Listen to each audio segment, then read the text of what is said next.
On telecommunications, Jarrah makes a three-pronged attack on television signals, voice communications, and telemetry data.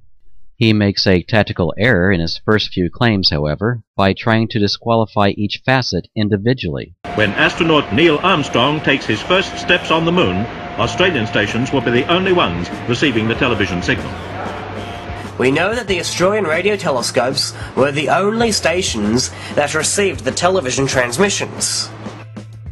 This means that the only video footage that the world saw would have to come from Australia. Even the Soviets would have to rely on Parkes to see these telecasts.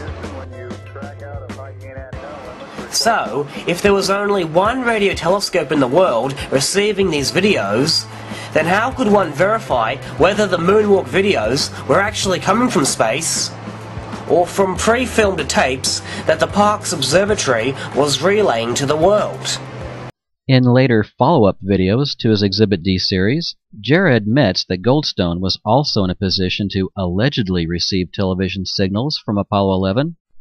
Of course, considering the overwhelming evidence against his claim, he had to concede that mistake. Originally, the plan was to give Parkes sole coverage of the first moonwalk, but Armstrong made an executive decision to skip a scheduled nap, hard to understand why he couldn't sleep, and moved up their one and only EVA by more than 2 hours. This made it possible for Goldstone to also receive the signal as Armstrong took that first step. If you look on the Honeysuckle Creek website, a link is in the sidebar to this video, you will see that Parkes, Honeysuckle Creek, and Goldstone all received the TV signal from Apollo 11. They even have scan comparisons showing the differences in the quality of signals received simultaneously at each station.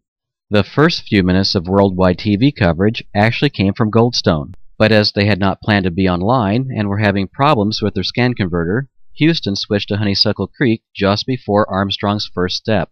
The video you're watching now came from Honeysuckle Creek. The signal from Parkes didn't start until 9 minutes into the TV coverage. As Parkes was the larger of the two Australian telescopes to receive television transmissions from Apollo 11, it did a better job of capturing the signal and produced better pictures.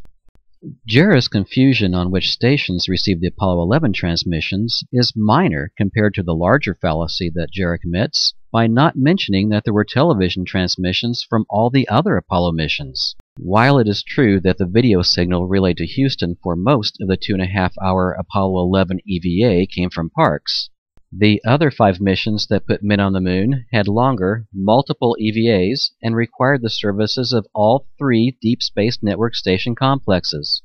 All the other Apollo missions also had television broadcasts from the moon, although Apollo 12 was only on for a short while. Ignoring all the other Apollo missions is another fallacy of omission by Jarrah. And by concentrating on only the TV signals, Jarrah ignores the fact that there were voice communications and telemetry coming from the command module and lunar module that could be intercepted by anyone, including the Soviets, and any savvy amateur radio operators who simply had to point a dish antenna toward the moon and tune in. Because it was NASA's radio telescopes tracking NASA's spacecraft, it was essentially the metaphoric equivalent to the fox guarding the henhouse. The major flaw in this claim is the fact that Parkes was not owned or operated by NASA. It was owned by the Australian government. The Carnegie Corporation and the Rockefeller Foundation together funded half the construction costs of the radio telescope, and the Australian government paid for the rest.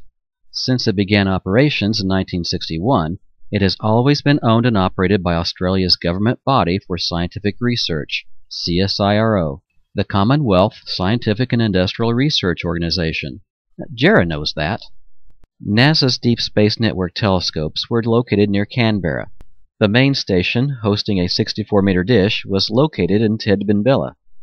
14 miles away, Honeysuckle Creek was her wing station and functioned as a backup and helped track the command module while the main station received signals from the limb. The larger antenna of the Honeysuckle complex was not used to receive the TV signal from Apollo 11. Because a fire had damaged the transmitter a few days before, and NASA officials didn't want to take a chance of another disruption during the moonwalk. They only had one shot, so they made it their best.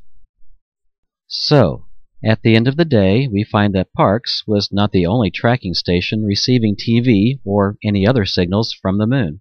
And as NASA didn't own Parkes, then not all stations receiving signals from Apollo were owned by NASA. That would make a nightmare out of trying to coordinate the parallel broadcasts from 3 different deep space stations, their wing stations, and their affiliates during the 9 flights to the moon. Looks like it would be easier to put men on the moon than to fake it.